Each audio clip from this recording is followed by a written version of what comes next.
Videos देखने के लिए सब्सक्राइब करें जनसत्ता.com, बेल आइकन दबाकर पाएं लेटेस्ट नोटिफिकेशंस। नमस्कार, स्वागत है आपका जनसत्ता में और मैं हूं कुमार संभव जैन। मैं आपके सामने हाजिर हूं अब तक के कोरोना अपडेट्स के साथ। देश में कोरोना वायरस का कहर लगातार बढ़ता जा रहा है। रोजाना 10,000 से ज्यादा पॉजिटिव केस सामने आ रहे हैं। ऐसे में पश्चिम बंगाल ने 31 जुलाई तक लॉकडाउन बढ़ा दिया है। इस दौरान राज्य में ना तो मेट्रो चलेगी और ना ही कोई ट्रेन।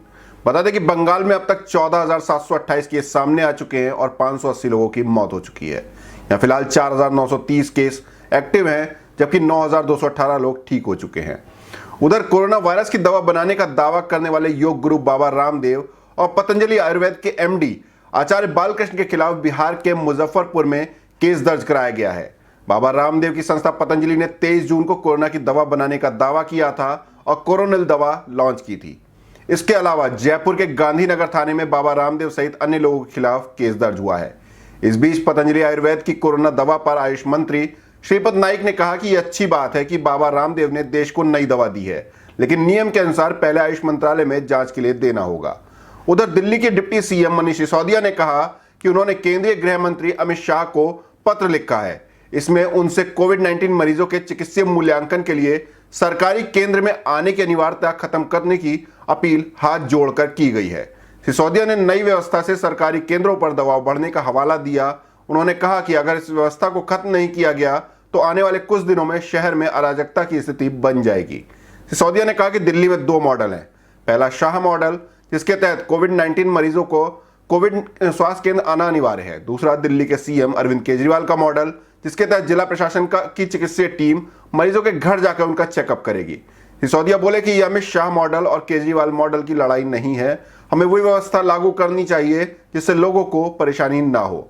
मैं केंद्रीय गृह मंत्री से हाथ जोड़कर विनती करता हूं कि नई व्यवस्था को खत्म किया जाए, क्योंकि इससे लोगों को काफी ज्यादा परेशानी हो रही है।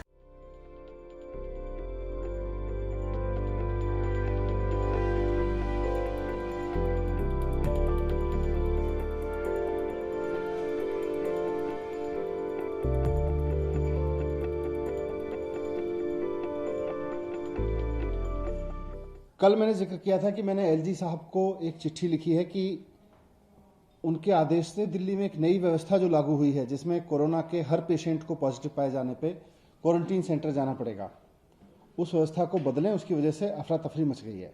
नीचे लोग जब कोरोना पॉजिटिव पाए जाते हैं तो वो या तो हॉस्पिटल जाना चाहते हैं या वो चाहते हैं कि अपने घर पर रहें अगर उनको कोई सिम्टम नहीं है। अगर उनके घर में व्यवस्था नहीं है तब वो चाहते हैं कि हमें क्वारंटीन सेंटर जाने की जरूरत पड़े। लेकिन एलजी साहब के इस आदेश की वजह से आज हर व्यक्ति को, चाहे उसके घर में व्यवस्था है या नहीं है, उसको हॉस्पिटल जाना है या नहीं जाना, हर व्यक्ति को क्वारंटीन सेंटर जाना लाजमी हो गया है। इसकी वजह से प्रशासन और मेडिकल सिस्टम का भी बोझ बढ़ गया है, क्योंकि पहले उनको केवल उन लोगों को क्वारंटीन सेंटर ले जाना पड़ता था जिनको क्वारंटीन सेंटर में रहना है, जिनके घर में व्यवस्था नहीं है और जिनको सिम्टम्स नहीं है। आज हर एक आदमी को, चाहे उसको 100 बुखार हो, चाहे 103 बुखार हो, चाहे उसको 99 बुखार हो, हर आदमी को पहले जाके क्वारंटीन सेंटर में चेकअप कराना पड़ता है। उसकी वजह से पूरा का पूरा जो एम्बुलेंस सिस्टम है, जो प्रशासन का मेडिकल का सिस्टम है, वो भी दबाव में है। आज बसों में भर भर के लोगों को ले जाना पड़ रहा है। टेस्ट कराओ, आज मास लेवल पे टेस्टिंग हो रही है, टेस्ट कराओ। अब प्रशासन फिर बस अरेंज करता है कि बस में बिठा के बहुत सारे लोगों को फिर क्वारंटीन सेंटर लेके जाओ। इसकी वजह से दिल्ली में सारी अफरा तफरी मच गई है। मैंने कल एलजी साहब को रिक्वेस्ट किया था कि सर ये मॉडल ठीक नहीं है, इस मॉडल को छोड़ के एसडीएमए की तुरंत बैठक बुला के इसको चेंज करिए। लेकिन 2 दिन हो गए, पहले भी उनको मना किया था, लेकिन एलजी साहब ने इसका कोई जवाब नहीं दिया। उन्होंने ना एसडीएमए की मीटिंग बुलाई। अब मैंने आज गृह मंत्री अमित शाह जी को भी चिट्ठी लिखी है इस बात को लेके कि सर दिल्ली में आप खुद इंटरवीन कर रहे हैं और आप काफ़ी सक्रिय रूप से और सहयोगात्मक रूप से इंटरवीन कर रहे हैं। आपके सहयोग के इसकी सक्रिय भूमिका के लिए हम आपके आभारी भी हैं। लेकिन ये जो व्यवस्था लागू हो गई है इसको बंद करवाइए, नहीं तो इसकी वजह से हाहाकार मच जाएगा पूरी व्यवस्था की वजह से।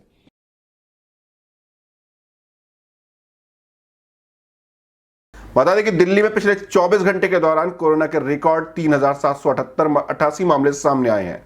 इसके साथ ही दिल्ली में संक्रमितों का आंकड़ा 70,000 के पार हो गया है।